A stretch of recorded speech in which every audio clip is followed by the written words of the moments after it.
ഇന്ന് തന്നെ ഡൗൺലോഡ് ചെയ്യൂ. കാണൂ നിങ്ങളുടെ ഫേവറേറ്റ് ഷോസ്. ഇന്നലെ ഞങ്ങൾ എല്ലാരും നിന്നെ എത്ര പ്രാവശ്യം മാറി മാറി വിളിച്ചോ ബി?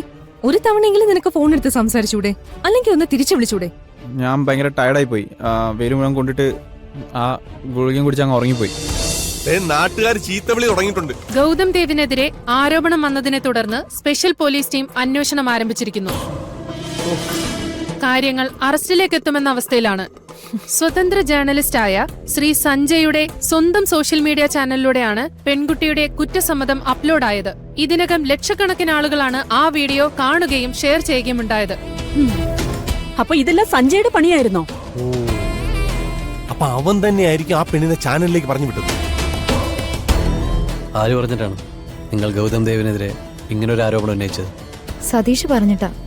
ഗൗതം സാറിന്റെ കൂടെ കുറെ കാലം സതീഷ് ഉണ്ടായിരുന്നു. പിന്നെ സതീഷ് കുറെ പ്രശ്നങ്ങൾ ഉണ്ടാക്കിയത് കാരണം ഗൗതം സാർ സതീഷിനെ പറഞ്ഞു വിട്ടു. ആ വൈരാഗ്യത്തിനാണോ ഇപ്പൊ ഇങ്ങനെ ചെയ്തത്? അല്ല, സതീഷിന് ഇപ്പോ വലിയൊരു തുക ആവശ്യമായിട്ട് വന്നു. അത് കിട്ടാൻ വേണ്ടി ഗൗതം സാറിനെ ബ്ലാക്ക്മെയിൽ ചെയ്യാനാ സതീഷ് എന്നെ കൊണ്ട് ഇങ്ങനെയൊക്കെ പറയിപ്പിച്ചത്. സത്യത്തിൽ നിങ്ങളുടെ കുട്ടിയുടെ അച്ഛൻ ആരാണ്? സതീഷാണ്. ഇപ്പൊ ഈ കുറ്റം ഏറ്റുപറയാൻ കാരണം? ഗൗതം സാറ് പണം തരില്ലെന്ന് ഉറപ്പായപ്പോ സതീഷ് എന്നെ ഉപദ്രവിക്കാൻ തുടങ്ങി. അയാള് ഞങ്ങളെ ഉപേക്ഷിച്ച് മറ്റൊരു സ്ത്രീയുടെ കൂടെ പോവുകയാ ഉണ്ടായത്. പണത്തിനു വേണ്ടി എന്തും ചെയ്യാൻ മടിയില്ലാത്ത ആളാ സതീഷ്. ഇനിയും ഞാൻ സത്യം പറഞ്ഞില്ലെങ്കിൽ ഗൗതം സാറിനെ അത് വല്ലാതെ ബാധിക്കും. ഗൗതം സാർ ഒരു തെറ്റും എന്നോട് ചെയ്തിട്ടില്ല. ഇന്റർവ്യൂ പുറത്തു വന്നതോടെ സതീഷ് എന്നയാൾ ഒളിവിലാണ്. ഇതിപ്പോ സഞ്ജയ് സത്യം വെളിക്കൊണ്ടുവന്നതല്ലേ? ഇതെങ്ങനെ സഞ്ജയ് നമ്മളോട് ചെയ്തതാവും? എന്റെ ചേച്ചി ഇതൊന്നും ചേച്ചിക്ക് പറഞ്ഞാൽ മനസ്സിലാവൂല. ഇതൊക്കെ ഇവർ ഒരുമിച്ച് പ്ലാൻ ചെയ്താണെങ്കിലോ? ഹലോ, ഞാൻ കണ്ടു. അതെ, ഗൗതം അങ്ങനെയൊന്നും ചെയ്യില്ലെന്ന് നമുക്ക് അപ്പോഴേ അറിയാമായിരുന്നു. ഇതൊക്കെ ചാനലുകാരുടെ പരിപാടിയല്ലേ? ഇനി ഇങ്ങനെ നാട്ടുകാരോട് സമാധാനം പറയും? കൊറേ നാളത്തേക്ക് ഇനി പുറത്തിറങ്ങണ്ടെന്ന് വെക്കാം. അല്ലാതെ നീ ഇപ്പൊ എന്ത് ചെയ്യാനാ?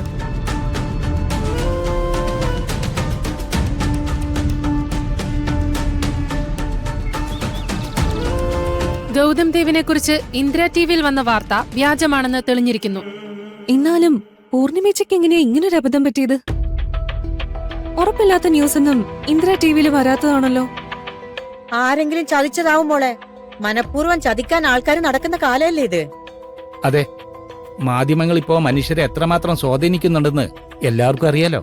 അപ്പൊ പിന്നെ ഇത്തരം ചതികളൊക്കെ പ്രതീക്ഷിക്കാം. ഇത് വലിയ നാണക്കേടായല്ലോ. ഇനിയിപ്പോ ബന്ധുക്കളോടും പരിചയക്കാരോടും ഒക്കെ എന്ത് പറയും? അതെ അതെ, ഇനിയിപ്പോൾ നമ്മളെ മനഃപൂർവ്വം കളിയാക്കാനായിട്ട് കുറെ എണ്ണം വിളിക്കും. ഇതിപ്പോ അത്രക്ക് നാണംകട. നമ്മളൊന്നും അല്ലല്ലോ ന്യൂസ് കൊടുത്തത്. എന്നാലും ആ പൂർണിമയ്ക്ക് ഇത്രയ്ക്ക് ഉത്തരവാദിത്വം ഇല്ലേ? ചാനലിൽ കാണിക്കുന്ന വാർത്തകളുടെ സത്യസന്ധത അന്വേഷിച്ചിട്ട് വേണ്ടേ കാണിക്കാൻ? ആഹാ, ഇപ്പൊ അങ്ങനെയായോ? ഇങ്ങനെയൊന്നും അല്ലല്ലോ ഇന്നലെ വരെ പറഞ്ഞത്. അഷിതയുടെ ഐശ്വര്യം കൊണ്ടാ പൂർണിമക്ക് വാർത്ത കിട്ടുന്ന എന്നൊക്കെയല്ലേ നീ പറഞ്ഞത്? പൂർണിമ വിവരമില്ലായ്മ കാണിച്ചതിന് എന്റെ മോളെ പറയാൻ പറ്റുമോ? അതെ, കാണാത്തവരെ പോലും ഇന്നലെ വിളിച്ച് കാണിച്ചതാ. ഇനി തലയിൽ തുണിയിട്ട് പുറത്തിറങ്ങി നടക്കാൻ പറ്റും. എല്ലാത്തിനും ആ പൂർണിമയെ പറഞ്ഞാ മതി. അവളുടെ മാത്രം കുഴപ്പം ഇത്. നിങ്ങളെ സമ്മതിക്കണം. ഓന്തുപോലും ഇങ്ങനെ നിറം മാറില്ല. ഇന്നലെ വരെ പൂർണിമനെ തലയിൽ വെച്ചിട്ട് ഇന്ന് വലിച്ച് താഴെയിട്ടു. കൊള്ളാം, രണ്ട് അപൂർവ ജന്മങ്ങൾ.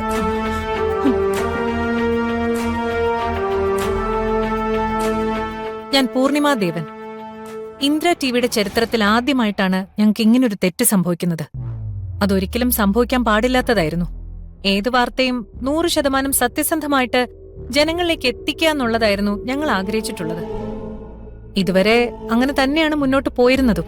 പക്ഷേ ആദ്യമായി ഞങ്ങളുടെ ഭാഗത്തുനിന്നും ഒരു തെറ്റുപറ്റി.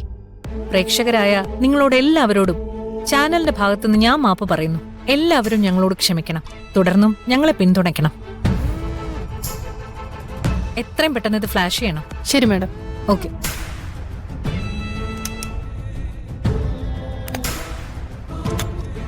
നന്നായി മോളെ. നമ്മുടെ ഭാഗത്തുനിന്ന് ഒരു തെറ്റ് വന്നാൽ അത് അംഗീകരിച്ച് മാപ്പ് പറയുക തന്നെ വേണം. ഇതുകൊണ്ട് മാത്രം പോരെ ചെറിയച്ച. ഇനി ഇങ്ങനൊരു തെറ്റ് നമ്മുടെ ചാനലിൽ നിന്ന് ഉണ്ടാവാൻ പാടില്ല.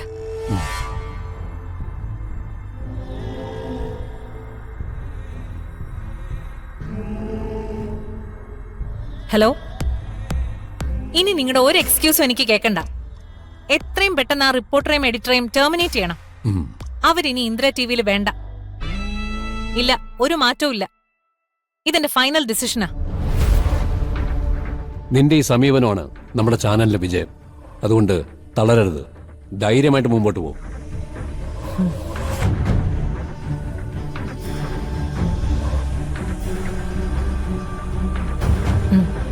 ഇല്ല ചെറിയച്ച, പൂർണിമയ്ക്കൊരു തോൽവി ഉണ്ടാവില്ല.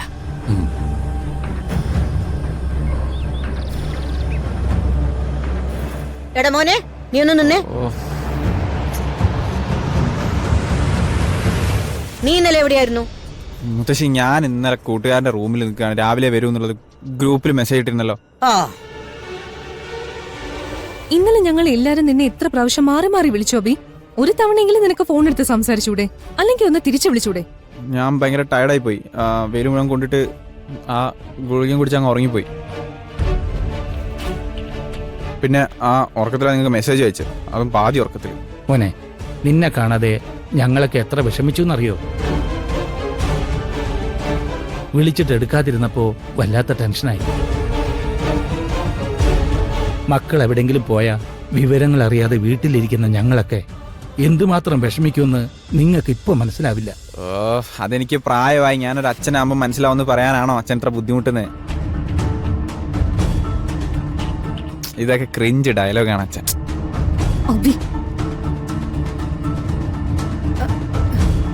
എനിക്കിത്രയും പ്രായമില്ല. അതുകൊണ്ട് എൻ്റെ പ്രായത്തിലുള്ള വ്ളോഗ് ചെയ്യുന്ന പെൺകുട്ടികളൊക്കെ ഒറ്റയ്ക്ക് വേൾഡ് ടൂർ അടിക്കുന്നതാണ് ഞാൻ കണ്ടിട്ടുള്ളത്. അതും ഈ ചൈക്ലോസ് ആയിട്ട്.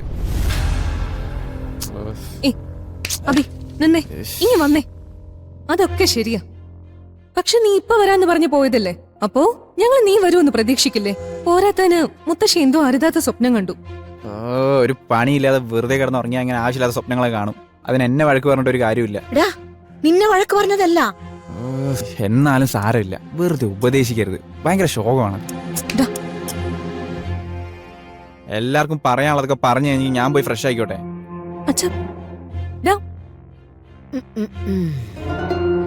ഇവന്റെ പെരുമാറ്റത്തിൽ എന്തോ കുഴപ്പമുണ്ട്. എന്റെ അഭി ഇങ്ങനെയല്ല.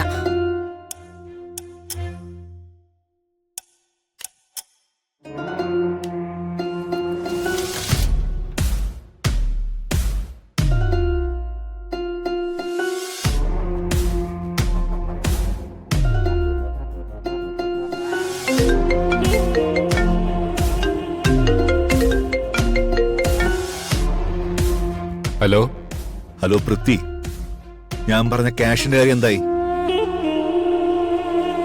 അത് കിട്ടാൻ ഞാൻ മറ്റുള്ളവരോട് പെരുമാറുന്നത് പോലെ നിന്നോടും ചെയ്യണോ?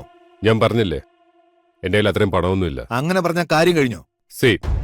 ഇതൊന്നും എന്റെ മാത്രം തെറ്റുകൾ കൊണ്ട് സംഭവിച്ചതല്ല. പിന്നെ എന്റെ തെറ്റാണോ? സ്പെഷ്യൽ പോലീസ് ടീമാണ് എല്ലാം ചെയ്യുന്നത്.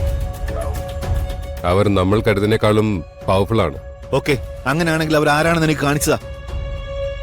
ഒളിച്ചിരുന്ന് നിയമം നടത്തുന്നവരെ പുറത്തു കൊണ്ടുപോവാ നീ.